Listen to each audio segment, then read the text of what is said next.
Phygital museum है। इसके दो कंपोनेंट्स हैं, फिज़िकल और डिजिटल कंपोनेंट। इंडिया की जो इंडियन प्रेसिडेंसी की जो थीम है वसुधैव कुटुंबकम, ये उस पर आधारित है।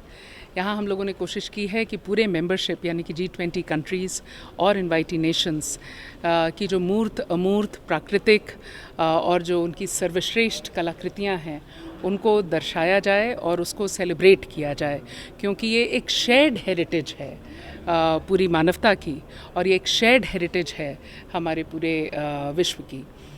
इसमें हम लोगों ने मुझसे अभी पूछा गया कि कितनी मेहनत की। बहुत मेहनत की हम लोगों ने जब से ये कंसेप्चुलाइज़ किया जनवरी फरवरी में, और जब हमें एक पॉजिटिव इंडिकेशन मिला कि इस आइडिया पे हम काम कर सकते हैं, हम लोगों ने सारे देशों से बात करना शुरू किया। कल्चर मिनिस्ट्री में क्योंकि कल्चर वर्किंग ग्रुप भी था, तो हमारी मेंबरशिप जो थी वो हर कल्चर वर्किंग ग्रुप मीटिंग में मिलती रही, और हम लोगों ने उनसे बात करना शुरू किया। शेरपा ऑफिस ने, G20 सेक्रेटेरिएट ने हमारी इसमें बहुत ज़्यादा मदद की, उन्होंने बहुत इनकरेज किया।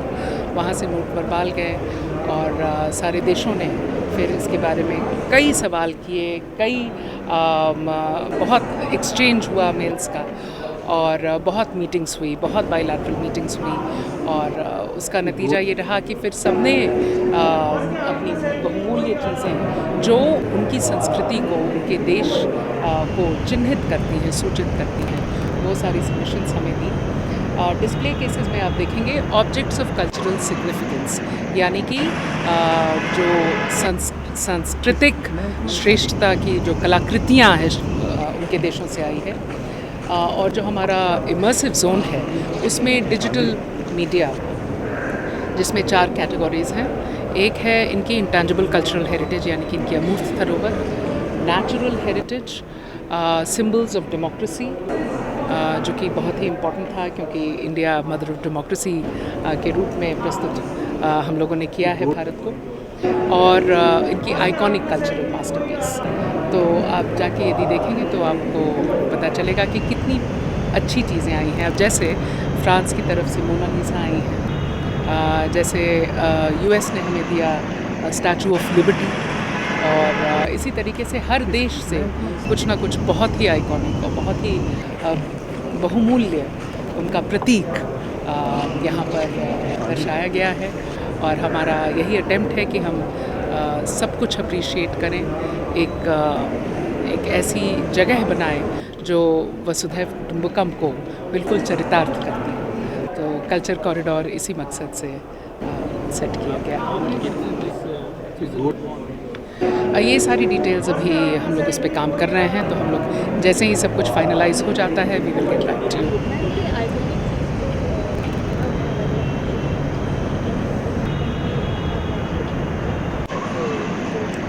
तो ये सारी, thank you for this question, ये सारा लोन पे आया है हमारे पास, और this is a 4-month loan.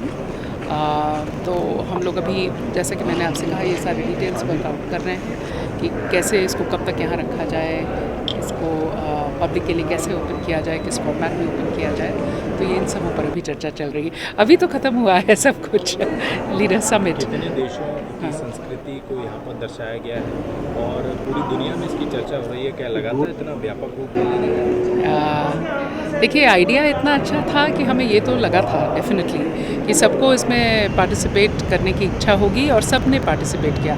100% participation हुई है सारे 29 देशों की, भारत समेत।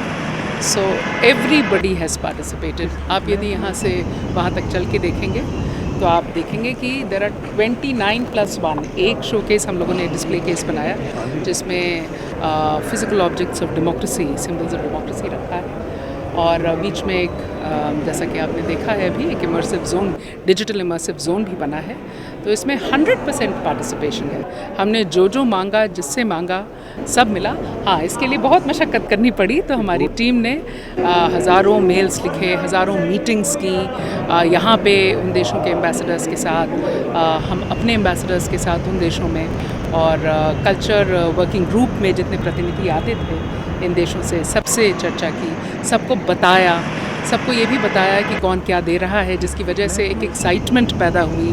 और टुवर्ड्स द एंड पिछले 2 महीनों में जब ये लोन एग्रीमेंट्स वगैरह भेजे जा रहे थे, तो उस समय तो बिल्कुल every day we made a progress, और हम बहुत खुश होते थे इस बात को लेके कि इतनी ज़्यादा एक्साइटमेंट है और इतनी ज़्यादा पार्टिसिपेशन हो रही है। और एक हफ्ते पहले तक तो हमें पता चल गया था कि हर जगह से कुछ ना कुछ आ रहा है, और जिन लोगों ने नहीं भेजा था, जो लोग भेजने में थोड़ा डिले कर रहे थे, उन लोगों ने तो बिल्कुल बाद में जब उनसे कहा कि नहीं अब हम और नहीं ले सकते क्योंकि हमें अब सेटअप करना है और सब कुछ क्यूरेट करना है, क्यूरेशन चल रही थी साइमल्टेनियसली, तो वो हमारे पीछे पड़ गए कि नहीं प्लीज़ हमें भी भेजने दीजिए और हमें भी अपनी वस्तुएं यहाँ पर प्रदर्शित करने दीजिए। तो इसका आइडिया था और बताना चाहिए। ये आइडिया मिनिस्ट्री ऑफ कल्चर का था, और ये हम लोगों ने G20 सेक्रेटेरिएट में बैठ के यही सोचा कि वसुधैव कुटुंबकम, यानी कि पूरी the interconnectedness and the whole world being a family and our shared heritage and humanity needs to be celebrated. और संस्कृति मंत्रालय में इतने सारे उसके पहलू हैं और संस्कृति के इतने पहलू हैं, तो हमने सोचा कि हर चीज़ के बारे में कुछ ना कुछ किया जाए।